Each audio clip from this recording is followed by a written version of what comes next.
Hello. Good afternoon, everyone. Hello. Hi, good afternoon. Good afternoon, everyone. Hi, Sarah. Hello, good afternoon. Welcome. Afternoon, Sarah. Welcome, welcome, welcome, welcome, welcome. Thank you for joining the Building Bridges webinar. We're happy to have you here. We're starting now. It's 4:02. Thank you very much for being here and being here on time. Today, we will be speaking about a comprehensive guide to studying abroad for parents and students. And today, we will be focusing on Europe and the United Kingdom. I have with me, to do justice to this webinar, I have online Temi Tupe Bogo. Temi, can you just say hello? Hi, good afternoon, everyone. Yes, Temi Tupe Bogo is an education consultant with IAS UK, and we'll be telling you a bit more about him before he makes his presentation. Also with us here, we have Damola Oleketuyi. Damola, can you just say hello? Hello, afternoon, everybody. Thank you, Damola. He's also an education consultant focused on Schengen, and he'll be talking with us this afternoon. I just want to say hello, welcome on board to all the beautiful people who we have on here with us. Thank you for being here with us. Thank you for joining on time. It's very needful. So at this point, I'll just tell you a bit about TISU, and then I'll hand over to the education experts who will take us through their presentations today. But today we're having our presentations very short and sharp because we want a lot of questions. I know many people that are joining today have questions to ask. So we want to answer those questions. That's why Temi and Damola are here with us. So I will be talking to you about the webinar generally, and in 5 minutes I'll be done. And I'll hand over to Temi Tupekwowo, who will talk to us about exploring study options in the United Kingdom. And after that, we will move over to Adedamola Oloketuyi, who will talk to us about exploring study options in Schengen countries, which is Europe. Thank you very much. Next slide. So Damola will be talking about Europe, while Temi Tope will be talking to us about the United Kingdom. In a snapshot, this is who we are. TISU Consulting, we are your partner for success, because what we do is to work with all our partners to ensure that they meet and they surpass their goals and their vision, because we work with you to ensure that you succeed in that endeavor. And for today, we're talking about going abroad for study.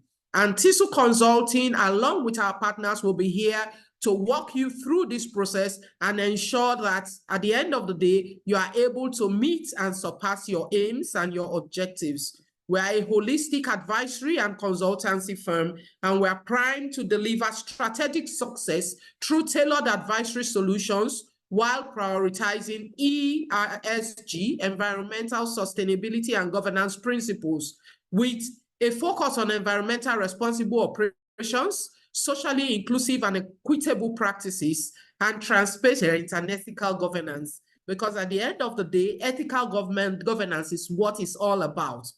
We're talking about going to study abroad because ethical governance is in short supply on this side of the world.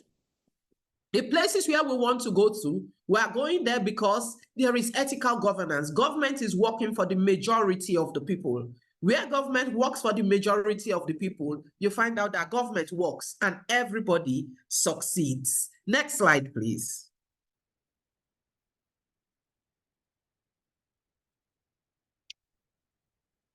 So today we'll be talking about exploring options in the UK and in Europe. Why did we talk about, having this seminar? It's because in working with parents and children abroad, we've discovered that a lot of the time, parents just make preparation, tuition is this amount, and they send their children there, forgetting that after the child has gotten into the United Kingdom, there are living costs. There's rent to be paid, there's living expenses, day-to-day expenses, transportation, and then it just adds up, and we find out that a lot of students are stranded. Some of them have had to cut short their studies and come back home. Some finish studies and they are unable to get their certificates or go further because they have not been able to make their complete their tuition payments so that they can live there. So there are different options we'll be presenting to you today. And after Temi Tokwe and Damola have made their presentations, we'll just show you some scholarships that now that you are thinking of taking your children abroad, that you could explore to see if they qualify for it or what to do, and where you do need our support and help. After this seminar, we'll be putting up a form. You can fill it, and when you fill it, we will come back to you for one-on-one sessions, or, if you need help, so that we can take you through this process. But for us, it's about ensuring that the children go there and they are able, and even for the adults, and we are able to achieve the aim for which we left home to go to whatever country we are going to prepare ourselves mentally, prepare ourselves financially, know what we are going to do there so that we can achieve it. Last week, I had a story about a child that went to study abroad, and then he saw squirrels playing within the school compound, and he thought it was bushmeat. And he went and he started killing bushmeat to eat in London, and he's back in Nigeria today. Do you understand? So that one you say, is it a home trouble? It's not home trouble. It's a lack of culturalization, about understanding the culture, the laws, and what is expected of him when he gets into the new country. And those are some of the things that we are here to do: help you through the process, support you and your child and your family through the settlement process, so that you get there and you are able to adapt easily, understand the culture of the country you are going to, know what is expected of you, and be able to live there incident-free for the duration of your study. At this point, I'd like to invite, these are some of the scholarship opportunities, and we'll be sharing some more with you. This will come along with the webinar materials to you, so that you can just click on the links and try it, read through, and see which of them you or your child qualifies for. And you can just apply for it. If you need help to enable us, support you to make those applications, we can help you do that. But these are all available, and there are many more available. We have the oil and gas company scholarship. Shell has their international scholarships, NLNG has theirs, Mobil has theirs, Chevron has theirs. Do you qualify for any of these scholarships? And they are all international scholarships that you can apply to. And we also have schools abroad which are tuition free or tuition subsidized. And there's quite a few of that, which you can explore just to ensure that you get the right kind of education that you want, and you are able to migrate with dignity to whichever country you want to migrate to. At this point, I would hand over. Who am I handing over to? Is it Temi Tokwe? Yes, I will hand over to Temi Tokwe Toyo, as he will be taking us on the next session. He will be talking to us about exploring study options in United Kingdom. Temi Tokwe Toyo is a multidisciplinary graduate of sociology, law, and oil and gas from the University of Port Harcourt, University of Birmingham in England, and Robert Gordon University in Aberdeen, Scotland. His areas of expertise includes, and is not limited to, the education sector of the United Kingdom, commercialization of intellectual rights developed at universities, and market entry strategies and franchising. He partners with IAS as a consultant on their international study program. Welcome on board, Temi, and over to you at this point to take us through exploring study options in the United Kingdom. Thank you very much. Hi there. Hi, good afternoon. I hope everyone can hear me. If you can see me as well, I'll put my camera on. I think it's still loading. Yeah. I've tried to put my camera. I don't know if you can see me. Okay. Yes, we can see you. Okay. Sorry, I was supposed to have a background, but I don't know if it's not loaded properly. I do apologize for that. Okay. So what I'm going to speak about would be study options in the UK in terms of from an undergraduate perspective, from a postgraduate perspective, and then talk broadly about other areas that will be of importance.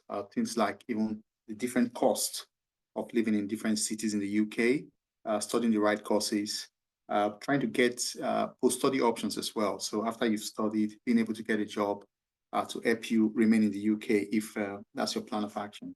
So if I start from the undergraduate side of things, thank you for the slide. Yeah. In terms of the undergraduate side of things, to get into what we call further education, which would be year one in the university, I think the requirement is usually you have to be of 18 years old because you leave secondary school at 16, and then you go into what we call pathways into university. So it's either you're doing an access course or you're doing your A levels. In terms of universities, you've got your state-funded universities, and then you've got private universities like University of Buckinghamshire, for instance, being privately owned. The what's it called? There are opportunities to also study some of these A-level courses or pathway courses within your home countries, depending on where you are joining us from. But 9 times out of 10, we know people would prefer to come to the UK to study here. If we can move on to the next slide, please. Okay, so the UK is very popular for people coming from all over the world to study. I think you've got over 500,000 students coming into the UK to study. Particularly now we've got a lot of American students coming in to study in the UK because of the fact that it's comparatively cheaper, so they can get their student loan in the US and then come over to the UK to study. We also have people coming in for secondary school education and primary school education as well. I've got people from Nigeria in my kids' school. They're currently studying here, and then holidays they go back home to Nigeria. So you have not just university education, secondary school education, and primary school education as well, because obviously the quality is guaranteed. If you can move to the next slide, please. Okay, so I think this is where the conversation gets a bit very, very interesting now. The first thing to consider when someone is coming over to study, I think irrespective of which country you're studying, the first factor would be what's the student's previous academic performance. If it's someone who's not very strong in mathematics and you're trying to push them to do something in engineering, then it's going to be difficult really because they're going to struggle to cope really. So the advice is always to get students to study courses where they've got a strong secondary school foundation in. That would help them to sort of build up on that when they go into universities. The other question would be in terms of previous academic performance. So what kind of O-level results have they got? If they've not got the right O-level results, do they need to retake their O-level exams first before coming into the UK to maybe study and those sort of things? Proficiency in English language, that's very, very important because you're going to be studying in the natural home of the English language. So what that means is that all your coursework, all your assignments will be done in English language. Even if you're reading Chinese or French, I expect you still have to do some sort of conversations in English as well. So the importance of having a strong grasp of the English language is very important. Their preferred subject choice for the future. So if you want to become, say, a doctor or a lawyer or an engineer or someone with civil engineering background, those sort of things, you've got to have the right subject combination because that's important to build up on that when you go on to further studies. If we can move on to the next slide. Also, things to consider would be things like extracurricular studies. So if I'm coming to study geology, for instance, in the United Kingdom, then it's important for me to maybe think about, is there any city in the UK where it would be easy to get some sort of experience around getting that sort of knowledge around maybe companies that work in that sector. So I may want to position myself in somewhere like Aberdeen. If I like maybe sports as an extracurricular activity, that means I may want to go to a university like University of Loughborough, where they're very big on sports, and most of the Olympic athletes in the UK train at Loughborough University. So if sports is something I really like and I have it as a side career, I need to pick university where I can get that sort of support as well. Is the course being studied in the right city? If you want to study law in the UK, you'd have to probably think about going to a city where you can get law firms that you can apply for internship for, those sort of things. So there are some parts of the country where legal practice is quite very quiet, so to say, or quite provincial in terms of their approach. So if you want to develop your legal expertise, as it were, you have to think of the right city. If I want to study law, for instance, I have to be in a major city in the UK, a city like London, Birmingham, those sort of cities. So I think that's something to also think about. Can I have the next slide, please? If that's okay.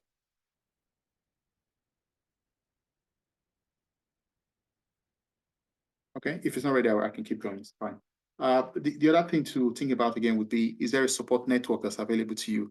Have you got family members? Have you got friends? Have you got relatives around that sort of area?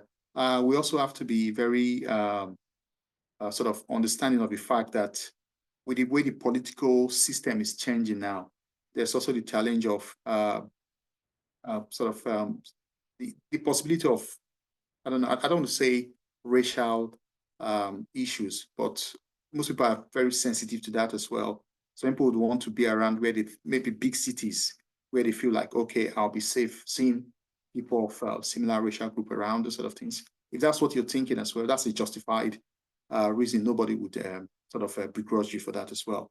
So again, you have to think about, have they got like access courses that I can also study before I progress into that sort of university. So not every university would do a foundation program or an access course. So you have to sort of factor all that in when you're sort of choosing your course. Again, things like entry requirements, for instance, the first place to check would be the university you have in mind. You can have a look at their website to see what their entry requirements are. Some of them would do it country specific. So if you've got Nigerian qualifications, you can go to that page and adjust it for your country, and then tell you what qualifications they recognize from Nigeria for any program you want to do. Also, you have to look at, this is very crucial as well, the university rankings. So there are certain universities that, in terms of rankings, they're not very strong. So the possibility of getting post-study options can be quite limited. Some employers would only go to certain universities, like your Russell Group universities, your universities that got collegiate systems. So Oxford, Cambridge, Durham, those sort of universities are where they will go to do sort of recruitments. They won't go to every university. So you have to look at the rankings of university to work out how do employers rate these universities in terms of employability options. If those universities are not highly ranked and you're paying a lot of money, then you have to ask yourself if that's good value for money. So I always advise people to check on university rankings. The Times newspaper, they've got an annual publication where they talk about different rankings of universities, and they do it by subject as well. So if you're interested in reading, let's say you're interested in economics, for instance, you'll be able to check subject specific, which are the best universities for economics. If it's engineering, the different disciplines of engineering would also have their ranking. So mechanical would have ranking that will be different to electrical, that will be different to civil, and it will be different to biomedical engineering. So you have to check all of this as well.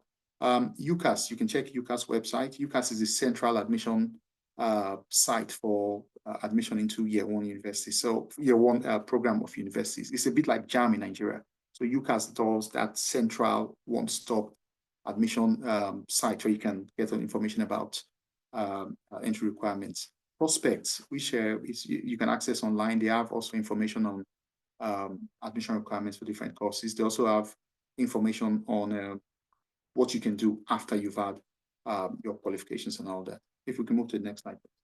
Okay, so in terms of ranking of UK universities, like I said previously, we in the UK let's say if I want to grow within the UK and I want to have a great career in maybe public service or private sector, the first question I would think which university would give me that sort of opportunity?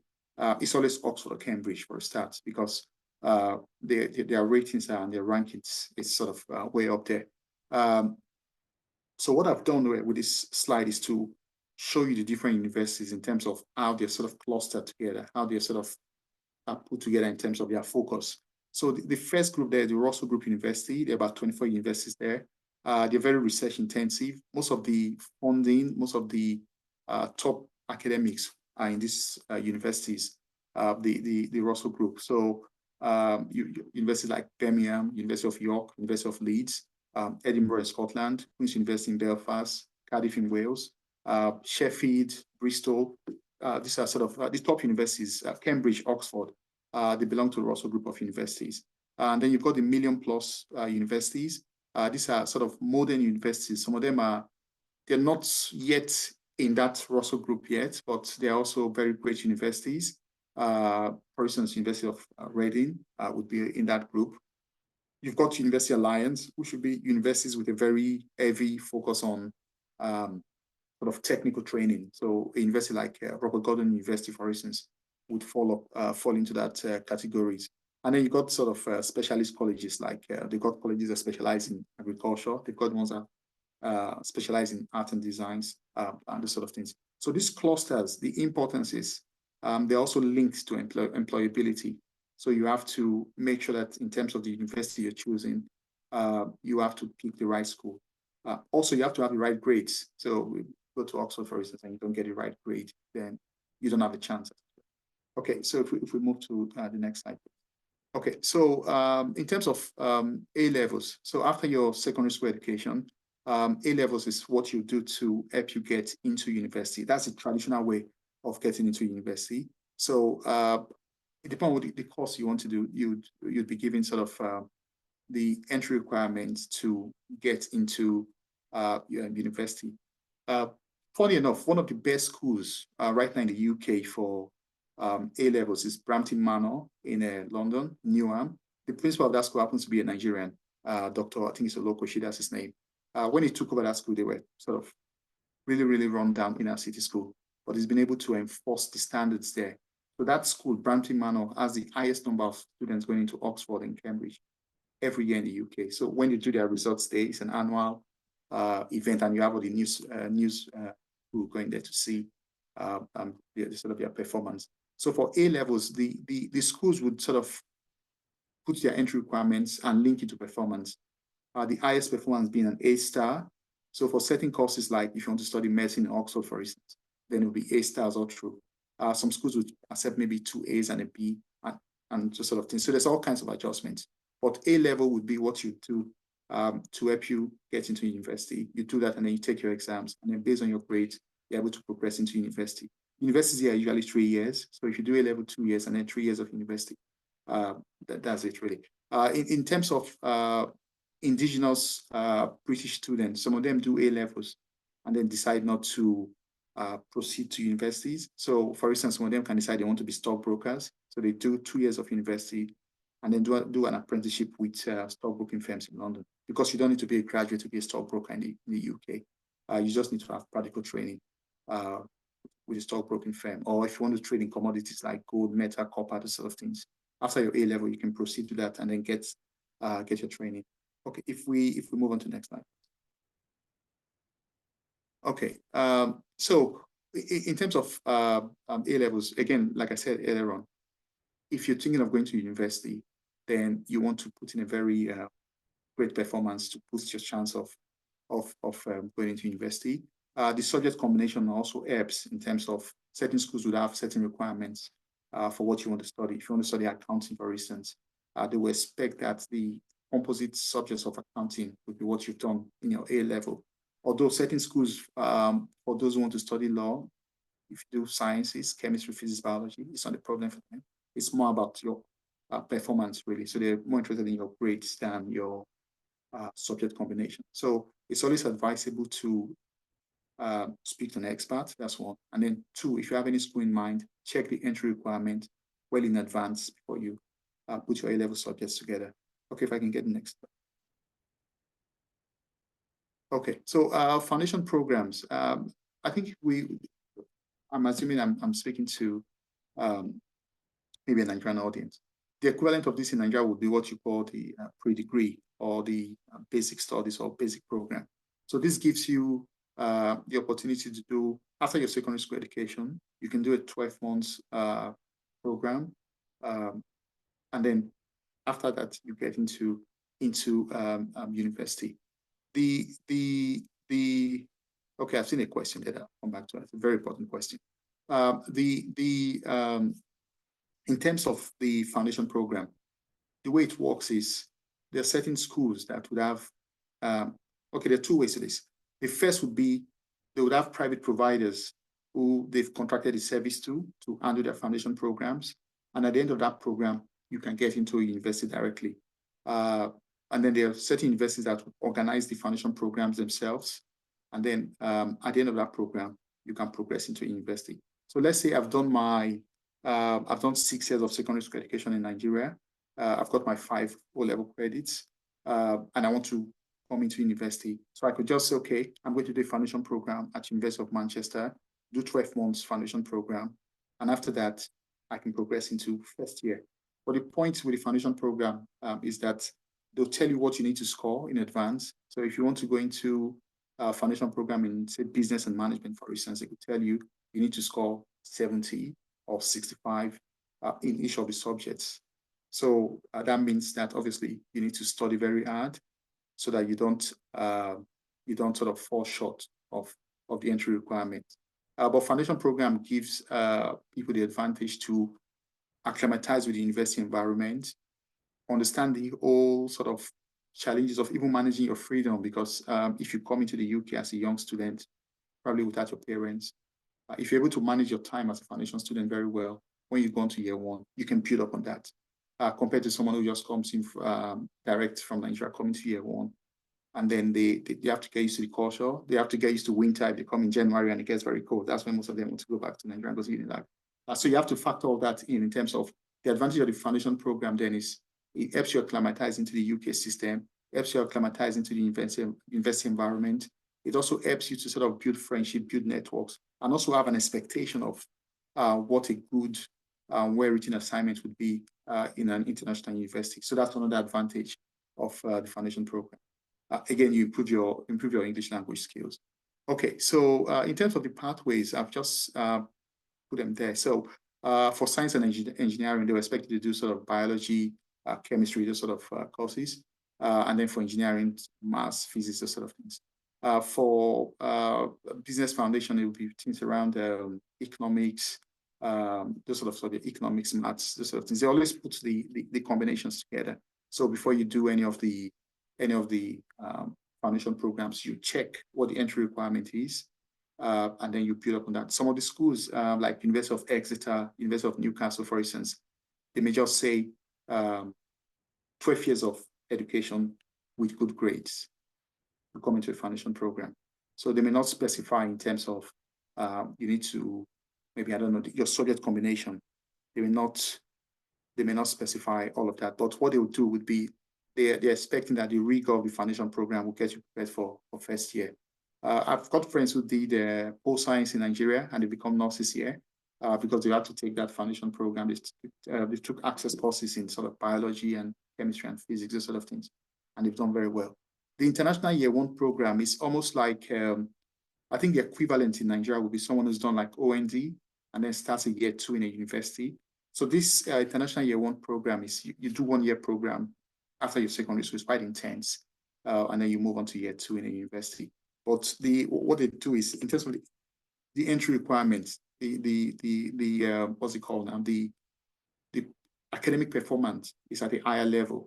So let's say, for instance, I want to do this now. They may ask me, okay, bring 5 A's in your WAEC from Nigeria.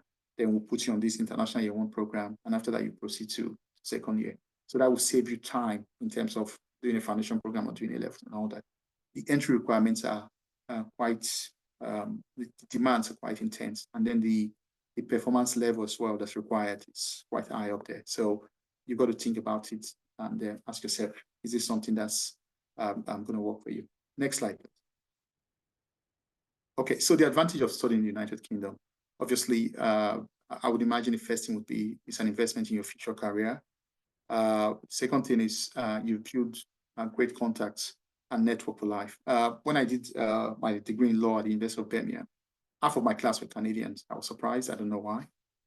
When I got there, I was getting a lot of Canadian accent.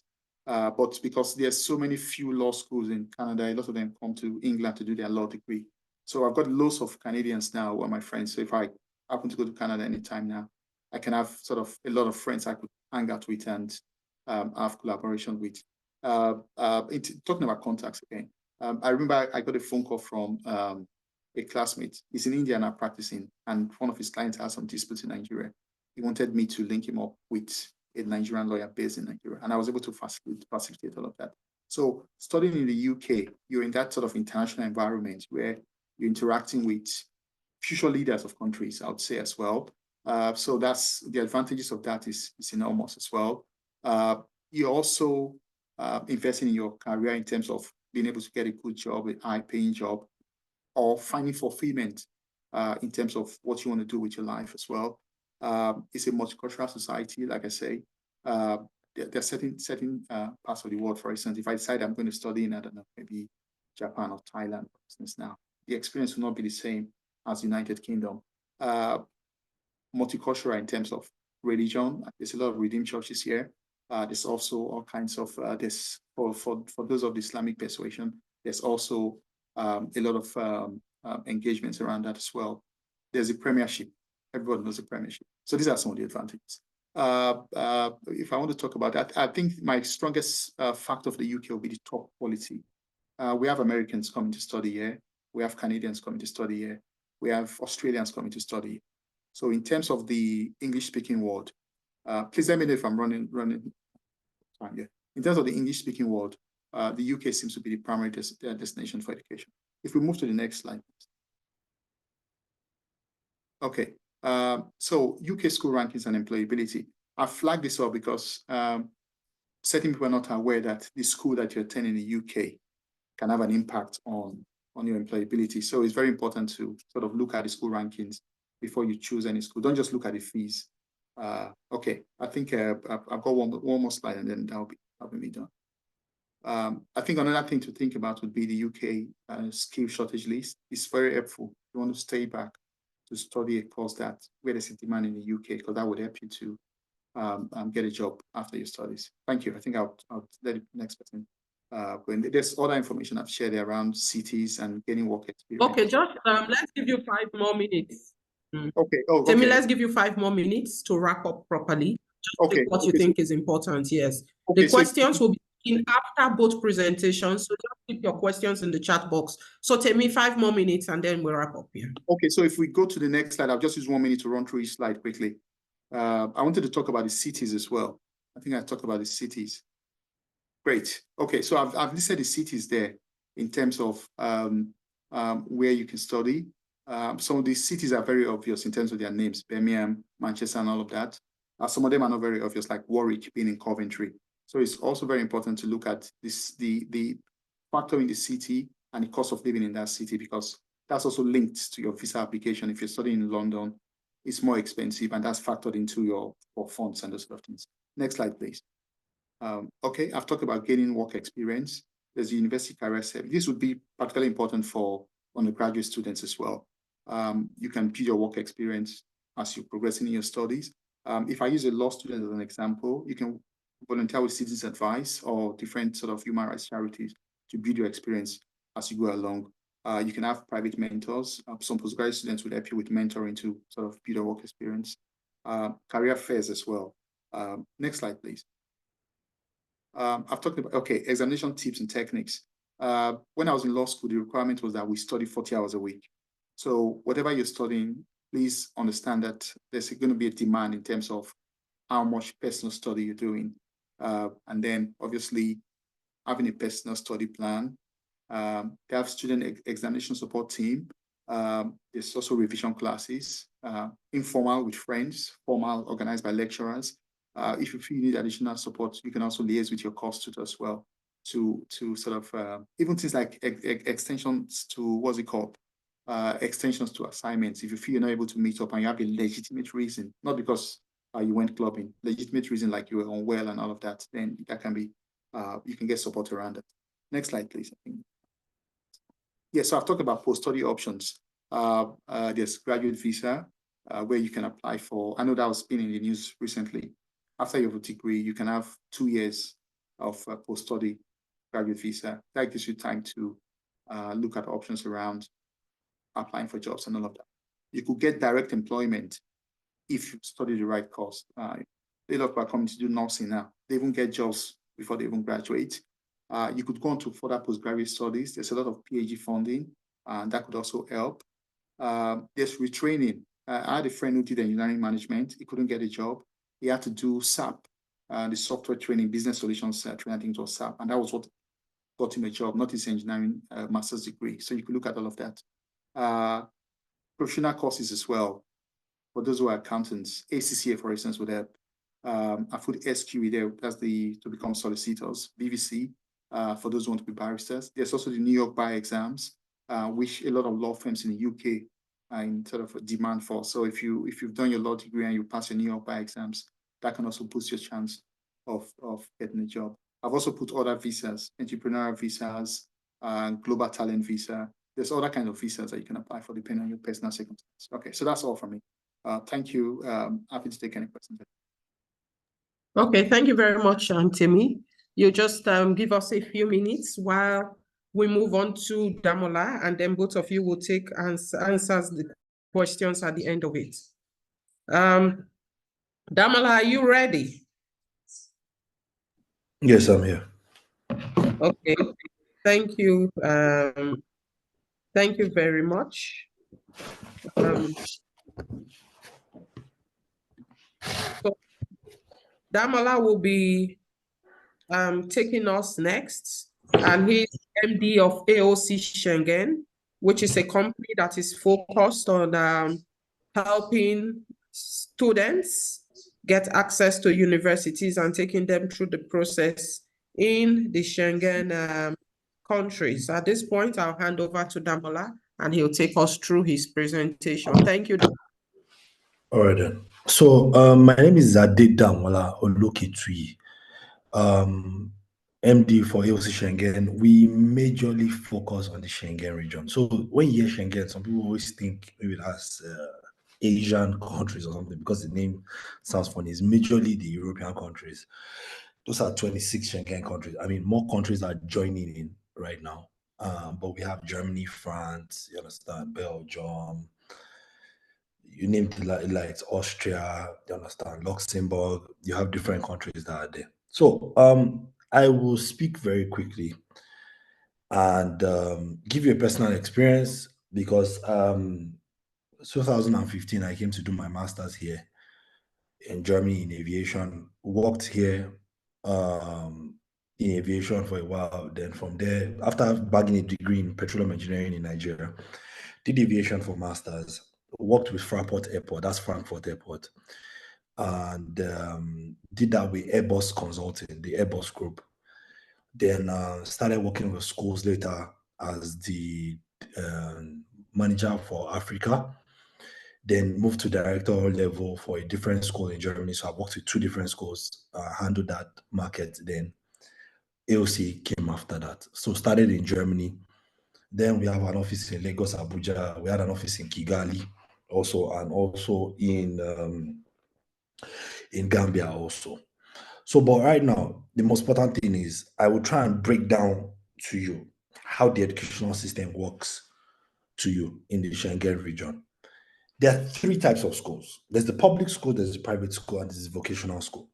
So now, let's start with vocational schools. Vocational schools in Germany or anywhere in the Schengen region, let's even pick Germany as a case subject, is the educational system abroad here, especially, they know that not everybody can go to the university because there's even University of Applied Sciences, there's the university, and there are also vocational schools because academicians, people that are more academic oriented, are the ones that go to the pure universities. Those guys that go to vocational schools, are the guys that have academics, but they need hands-on experience to actually do things. That's like nursing, some mechanical engineering, some other courses. You will have a feel. So you're going to work and you study at the same time. It's more practical oriented. And they extended this thing to foreigners, even Nigerians. So, for example, I'll give you a good example. 3 years ago, we had the first set of people in Nigeria, in even Africa, to get the license to help nurses to come and study nursing. It's called the House Building Program from Nigeria. Now, you learn German to B2 level. After learning the language, then you get access to go and study through government-funded education, which is called free, because taxpayers are paying for it and the government is paying for it. This place, they need nurses, but they will train you to be a state-registered nurse. What now happens is you learn the language. After learning the language, you come in. When you come in, before you come in, you already have a job contract and you also have your school fees contract. Government pays for your school fees, about for something thousand to something thousand euros in a month. They pay for that. And your employer also pays you a salary every month, because what happens is that it's 3 months school, 3 months work, 3 months school, 3 months work. So every month you're earning as a student, if you're doing nursing, for example, here, it's called the house building program. Just because you learned the language, you have access to that as a Nigerian student or any other person. And it's not even a matter of, oh, this is one of those things that sounds like this thing. It's hard work to even get in. This is not a sales pitch. I keep telling people with the Schengen region, we are not for everybody. It's the same way everybody is not for us. Even Schengen is not particularly the whole, like when it comes to funny places like Germany, Netherlands, and everything, they don't really care about your money or whatever you have. It's a matter of you bringing something to the table. That's your interest level and everything. You can't just buy your way through here. And it's a place that at the end of the day, you need to work hard. Because when you work hard, I keep saying something, it's not a sales pitch, it's not for everybody. When you work hard, the system will catch you. And imagine studying nursing here. You are being paid a salary, you are going to school and work at the same time and do everything. By the time you finish school, it's not possible that you don't find a job. In fact, you have a lot of people that in their final year, hospitals have started bidding for them that, you have to come and stay with us. And that is how in 3 to 5 years, you have your permanent residency. Especially if you studied nursing and everything. 5 years, they will say, if you only did B1 German, 5 years, they will say, a year after that, you can apply for your passport. You can stay here. It has been done by many. It has been done by many. So why not you? Do you understand? All because you learned the language. All because you decided to integrate. Yeah, but the language is hard and everything. Yeah, the thing is, if you are doing something that every other person is not doing, then you become the person that is different. In my whole set that I went to a private school, I was privileged to go to one of the top private schools here. Even though we studied in English at that point in time, there's nobody that did not find a job after school. So talk less of if you even learn the language, you do everything. Now, how do you have to do it? Any vocational school, it has to be pure German, because you're going to do mechanical engineering, maybe you're going to do nursing, you're going to do painting. Even the guys that have anything with handwork, everybody knows that at the end of the day, they make money. Now, private schools all teach in English. I went to a private school. Now, you have business, you can switch backgrounds, you can go from any field into any other field in private schools, but they are limited with top course, maybe like engineering, medicine, or any other thing. Do you understand? So this way, now you only have access to a wide range of courses, but a limited subjects, but you have flexibility. So you have to even look at schools that have career departments and everything. They have, when we're in school, you understand, and even till now, most of our students that we send there, most companies partner with these schools and they come for open days. It's not a matter of what, you don't have to take anybody's word for it. When you go to their websites, you see it, that a lot of students do it. It's a place that you will love. I came here, I can never regret it. Because it's a place that at the end of the day, I tell people that when you come here, you can never regret it. I came here and life has been very good when it comes to that, because I passed through the fire. You speak the language, you learn the people, you understand the rules and regulations, you follow it. And for God's sake, you cannot lose when you come here, because what happens is that you have one country, but you have 26 countries. If you finish in Germany now, for example, now I studied in Germany, you did your thing, you can go to Austria, you can go to Switzerland. That's because you speak the language and the degree is recognized nationwide. So even though you will say you're on a budget, you say you want to go to somewhere like Spain and Greece, you cannot lose, because at the end of the day, when you finish, You can always do a job search visa here. They have their own post-study visa. It's always linking one way or the other. And there's a rule and regulation in Germany. That's inside the Gazette, as they will say it in German. You cannot, even as a foreign student, when you graduate from school, they do not take preference of you that is a foreigner and a national at the same time, or when you're looking for jobs of who to sponsor. Madam, when you finish school, or guy, when you finish school, look for a job. Your sponsorship is already working because the government has given a rule and regulation that a local is not preferred over this other person because at the end of the day, you all studied here. So that's the advantage, because when everybody's not looking everywhere and every other person goes to this place, it creates space for the other people. So you cannot come to this region and say you do not find something with your life, even with they say language and everything. I always say this is not Yugoslavia or USSR in those days. In the train station where you go there, if I go to Berlin a lot of times, even when they see me, a lot of people start speaking in English because they want to practice English with me. They say the Germans are racist and everything. For one day, I've never faced that kind of thing. If you try that thing, it's rubbish. They get fuel for their car. Police would fool that place. Whether you're a foreigner, whether you're anything like that, because there are rules and regulations. You don't need to know anybody here because the system catches you. That is how the system is. Now, unfortunately, it's difficult to even come to Germany from Nigeria because of the appointment system. It's so full. There's no even space because those guys that are inside here, all those IT guys that came from the US and different places, they are here. They are banking real cash because this system is there. We're not saying this place is heaven. We're not saying this place is for everybody. But you go to somewhere like even Netherlands, which English is the second official speaking language of that country. If you don't do well, that village people, they really followed you there, or you don't know what you are doing. Because I have students that they've gotten there in 3 months, in 5 months, they've gotten their first jobs, proper working student jobs. I had my own first job when I got here, 5 months after I got into this country as a working student. So at the end of the day, it depends on you. Then you have public schools, and the public schools are the ones that are free tuition that people say, but you learn the language, you have good academic grades. You don't just stroll in and say free school. And you know, I love when I see people posting things, tuition 200 euros here, this thing. If it's like that, walk inside. The thing is that you have to have great grades. You have to, even to public school, you have to study hard, but any other thing, the government will pay for your school fees because you are smart, because you understand the language, and it's because you are determined. And it's not possible that you go to a public school, you study mechanical engineering in somewhere like Austria. They don't debook you before you finish school. I mean, I have colleagues, them taller and the rest, when they study mineralogy and everything in Austria, as they were finishing school like this, even final year, they have started taking them. Companies have started saying, come and do your final thesis with us, come and stay. Now, when they are finished now, they're in Belgium and different places. And it's a place that your family is safe. It's a place that at the end of the day, you know that you're in a sweet place, you're in a sweet region. So I have nothing much to say. There's no convincing. This area is just superb. If you have tasted what the Schengen region is like, you cannot go back.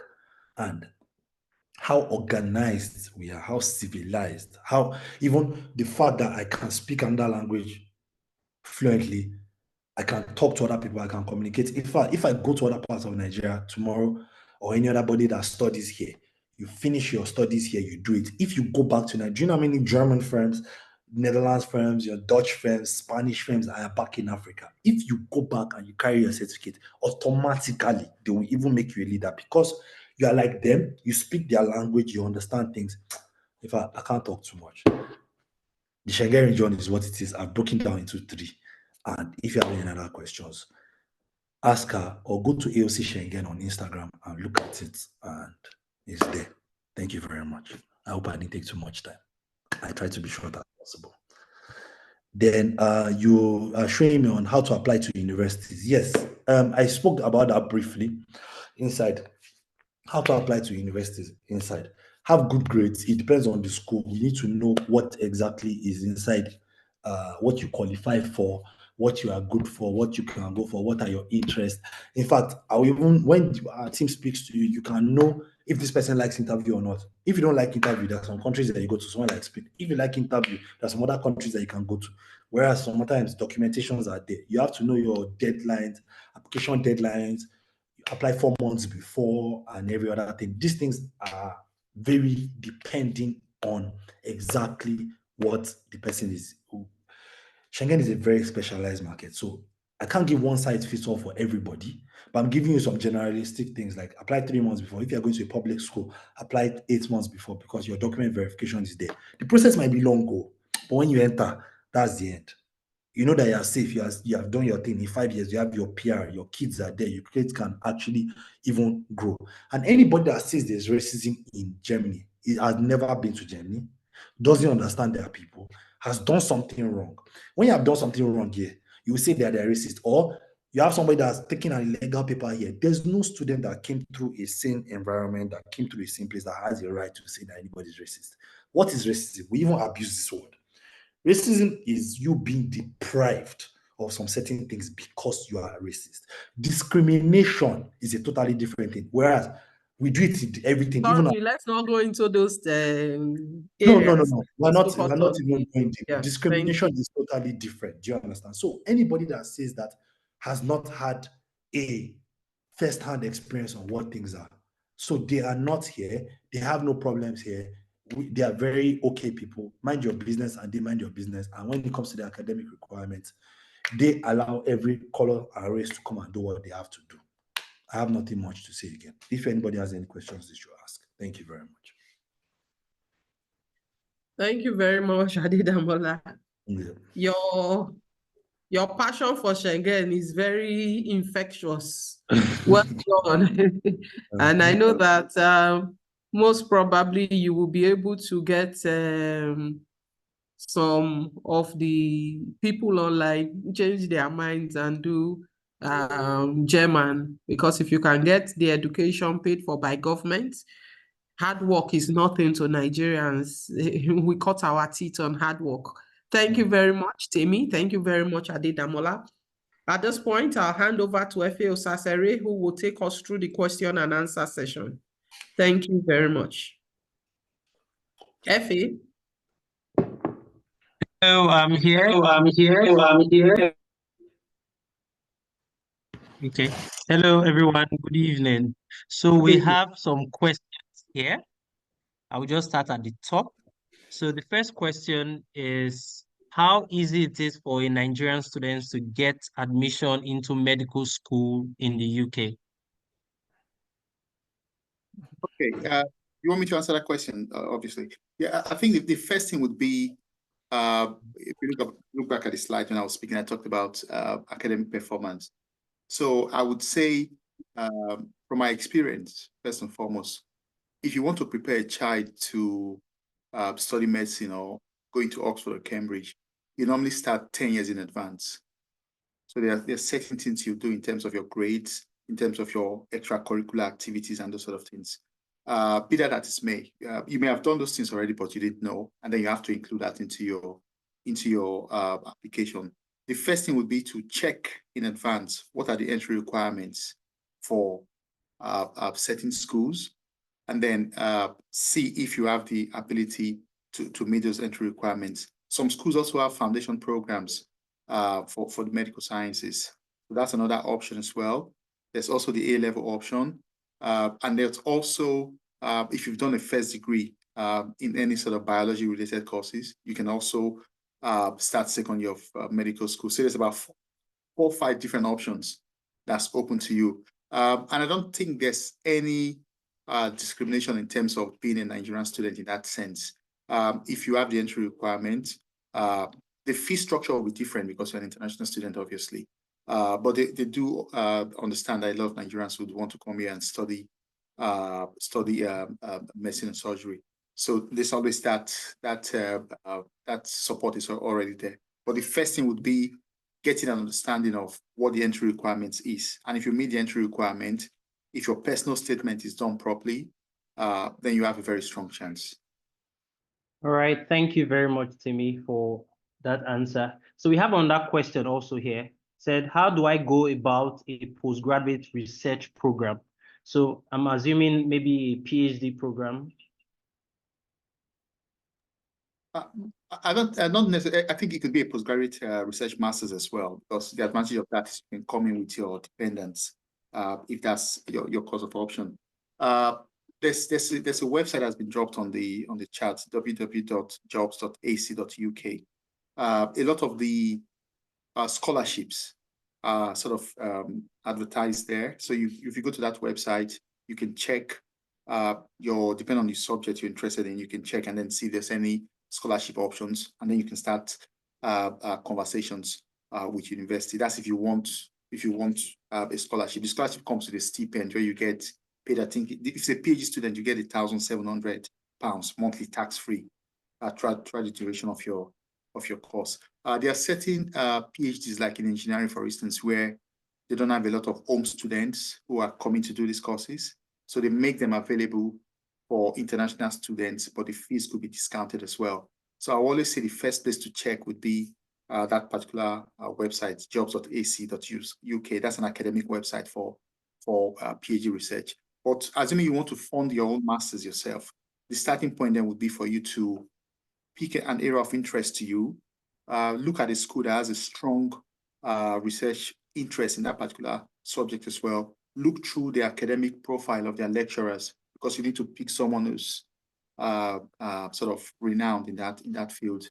And then you can start with an email to that lecturer to say, this is what I do, and then you can get support for that. That's part of the support that we provide as well. We can provide that support in terms of starting a conversation, helping you to even engage with lecturers. I've got someone I'm working with now who wants to do a PhD on, I think it's energy efficiency, for instance. So what we then look at would be his work experience, his previous academic interest, and then we can guide him through how to start the conversations with lecturer. There's a second person who wants to do a PhD in tropical medicine, something to do with malaria research. We started that conversation as well with them. So there's support available to you, and we're happy to sort of look at that at the end of the session. But the first thing is to start the engagement with what's the topic. The topic has to be in it. So it's not like formalized. Just think about the topic first, and then look for materials around that topic. It could be newspaper articles, it could be journal articles. Put them together. What's the current research in that area? Put all these things together, and then you can start having conversations with the relevant academics. If I know the subject the person is interested in, for instance, I can tell them straight away the sort of schools to start making contact with, to start that conversation going. All right. Thank you very much, Timmy. This is another question. I know many people have this in mind regarding work after education. So the question is, how easy is it for me to get work after my education in the UK? And what are the visa options? Okay. In terms of work after studies, I think the first step would be to make sure that what you've decided to come and study in the UK falls within what we call the skill shortage list. There's been a lot of students, and I think the problem is there's a large informal sector of academic advice around coming to study in the UK. So people are being given the wrong advice. If you look at the skill shortage list and then look at the occupations that have been listed there, for instance, social work, social work has the same status as nursing in the UK, but a lot of Nigerians are not aware. I've met people who are graduates of political science, who are graduates of sociology, who are graduates of geography, philosophy, who, with the right guidance, just 1 year of master's in social work or 18 months of studying social work, that have been able to get secure job in the UK, but they were given the wrong advice. And most of them have come in to do masters in international business or something like that, which is not on the skill shortage list. And then it becomes difficult to get a job at the end of your study. So the first thing first would be speak to someone who can guide you through the skill shortage list. So you pick the right course. And after that, when you come over, you finish your study. Like I said, people study nursing, they get recruited before they finish their studies. Social workers, they get recruited. Social work students, even when they go and do their placements, they get recruited. For things like engineering or biochemistry, microbiology, those sort of things as well. It's just to go to that skill shortage list and then look at maybe which area of microbiology, for instance, clinical microbiology, for instance. Those sort of people work in hospitals. They have the same status as all kinds of medical practitioners. So check the skill shortage list, have a look at it, look what skill have I got that is close to any of the skills there, and then find out which school can I do this? What is the course, sort of the course content and all of that as well. So it's doing your research properly before you start, and not just trusting so much on an agent to pick a course for you. I think that's part of the problem we're having is people tell agents, I want to travel out, and then you pick a course for them. And then they come here. I've got someone who's coming to do, I think it's digital marketing or something like that. It's going to be difficult to sort of get some, if it's not on the skill shortage list, because the employer also has to justify why they're offering you a job if it's not on the shortage list. Okay, thank you very much, Naira. Can I get to study an undergraduate program in one of the Schengen countries? Yeah, so that's the question. How much is 10 million now in euro? Just slightly above. So let's just always say between under 10,000 euros, you should be able to always find something for it. So let's always put it like this. Have a budget of what now for undergraduates, 8 to 15,000 euros. Then it should be fine. So whatever 10 million is at that point in time, 10 million now seems like maybe 6,000 euros now. So that's still a bit under. So I'll always say 8 to 10,000 euros. Unless you invested that's 10 million in language, then from there you can access government funded schools. So, but no, just always say 8 to what now? 15,000 euros. 8 to 50,000 euros. Yeah. I think the person will have to convert that. Yeah, because that's 10 million is about 7,000 euros now, based on the currency. Before now, it was 10,000 euros. Okay. So the other question still on Schengen is, what is the value for postgraduate studies in Schengen? When you say value, what do you mean by value? I think maybe the person talking about marketability here. Marketability for post-study visa. For postgraduate visas. Visa. No, like postgraduate studies. No, your question is not clear. Is it post-study visa or postgraduate degrees? Okay, said what is the value for postgraduate in Schengen? So I'm thinking about postgraduate degrees. Yeah. Degrees, of course, not. Postgraduate degrees and getting a degree from even this region is no beans. Do you understand? It's like you. I don't know personally how many people you know personally that have a German degree. It's not common now.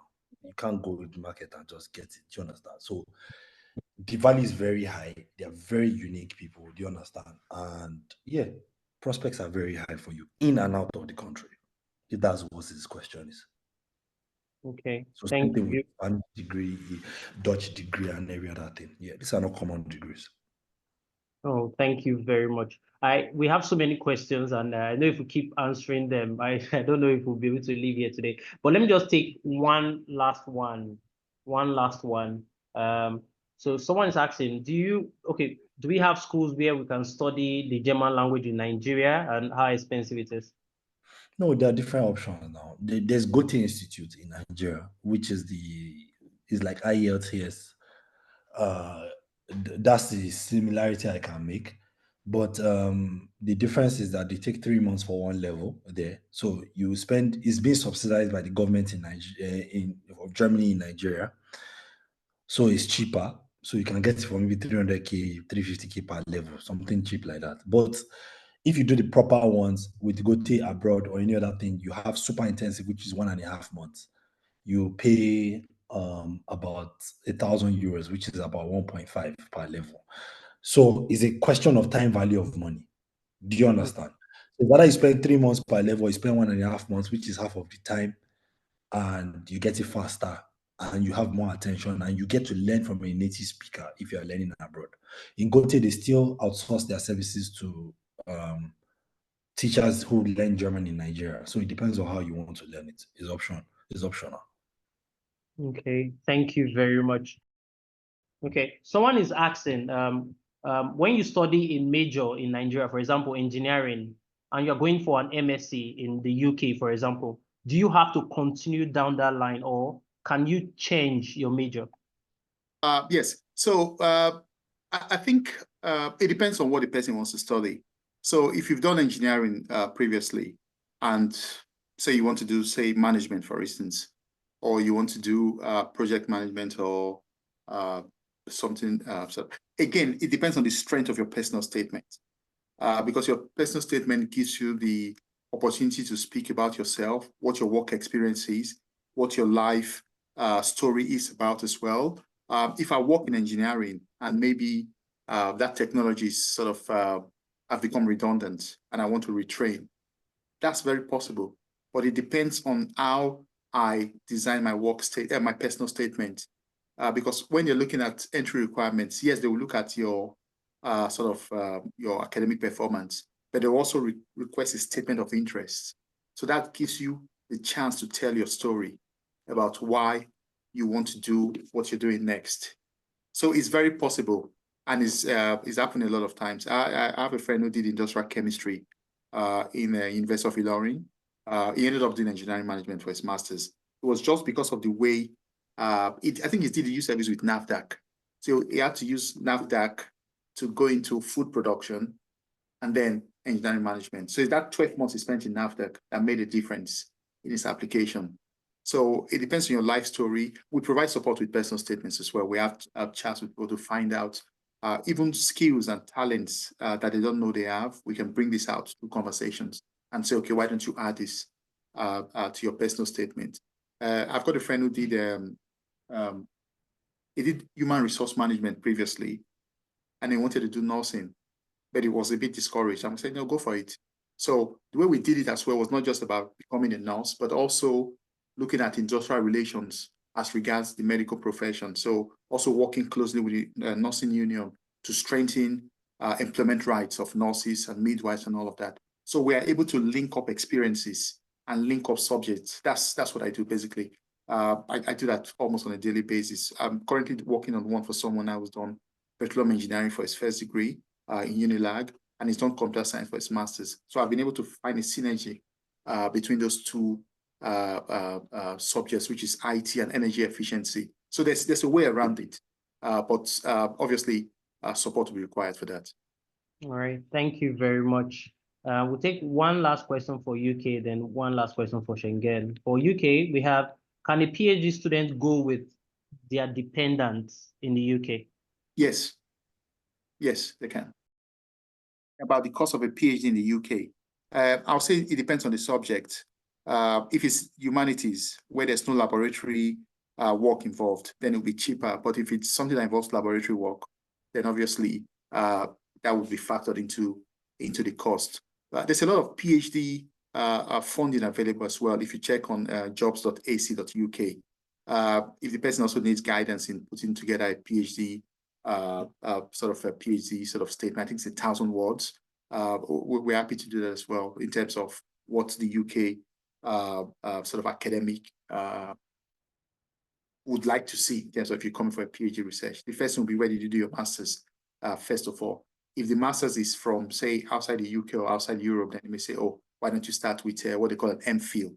So MPhil is like a journey to a PhD, but if you don't get there, you can stop with another master's. But if you're progressing and you're a very strong candidate, you can progress onto a PhD. So further support can be provided around that as well.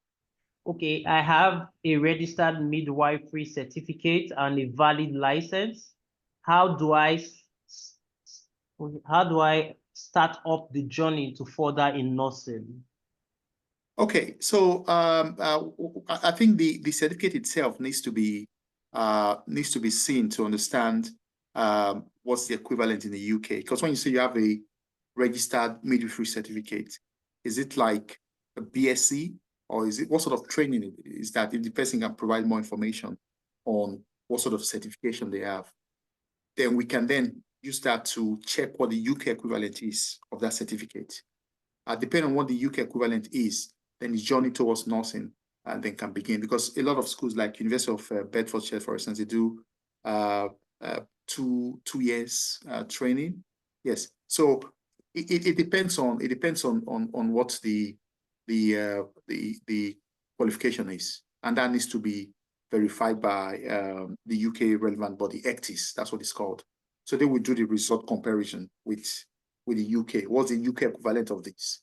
So when you do the UK equivalent of that particular qualification, if it meets the requirement of certain levels in the UK, then you then use that information to check what's the entry requirement for nursing, and then follow it up from there. If they say, okay, this is all you need to do, then is maybe write computer-based test or something like that, then you can then sort of take your next step. But I think this person will benefit from maybe further support, really. I think so. Because I need to, testing will be to verify that qualification. Yeah, thank you very much. So the person that asked the question, please fill the form so that we can do a further follow-up out. Okay, so that's fine. Right, thank you everyone. And for those, I just posted the link to the counseling form. So please fill those forms so that we can get in touch with you more personally. Let me hand over back to Sarah now. Okay, thank you very much. I know this has been really interesting. Thank you very much, Temi. Thank you very much, Adedamola. Your sessions were fantastic. I think the information was really good, and I'm sure many of our attendees will agree with me when I say they were informative and we got the right kind of information that will enable people make decisions and then raise the interest for them to fill the forms and come in for the one-to-one sessions. Thank you very much. Our next webinar in June, we will be talking about this same topic, but then we will be focusing on the USA, Canada, Australia, and other, the Americas, you know, Caribbean and all that. How can we get to study there? We've talked about Europe and United Kingdom today. Please fill the forms, and we can use that to get back in touch with you and give you further information. Thank you very much. We appreciate your joining us. We don't take it for granted. Thank you very much. And everybody do have a great day. Thank you.